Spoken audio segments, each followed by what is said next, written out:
बताओ गलत कह रहा हूं तो।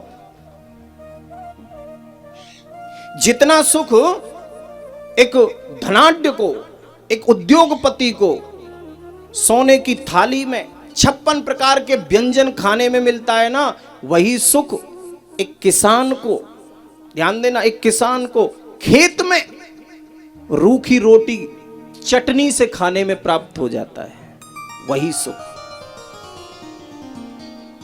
चलो किसान को छोड़ो, मैं तो ये कहता हूं कि वही सुख एक कुत्ते को गंदी नाली में लोट लगाने से प्राप्त हो जाता है।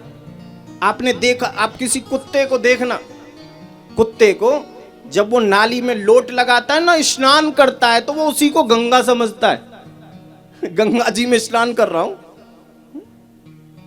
और कई लोगों को तुमने देखा होगा, शादी विवाह में, बारात में जाओ, देखो किसी बारात में जाके, शादी विवाह में जाके देखो, जो करते हैं ना, लगाते हैं, जो ड्रिंक श्रिंक करते हैं, और ड्रिंक ज्यादा कर लेते हैं तो नालियों में पड़े रहते हैं, गंदी नालियों में। और फिर उनसे देखो बात करके, कोई कोई तो ऐसे भी देखे, मैंने कुत्तों से भी बात करते हैं वो। हाँ, कोई कुत्ता पहुंच जाए उसके पास, पी के पड़ा है गंदी नाली में, और कोई कुत्ता पहुंच जाए तो ऐसा लगता है जैसे कुत्ते में और इसमें कोई फर्क ही नहीं है क्या। आपस में बात करते हैं वो, क्योंकि अड़ोसी पड़ोसी है ना। तो सुख का क्या है, ये धर्म कहता है कि वेद यही कहते हैं, वेद, ये मैं नहीं कहता, वेद कहते हैं। इसलिए मुझे कोई कष्ट नहीं है महाराज, मैं आनंद में हूं।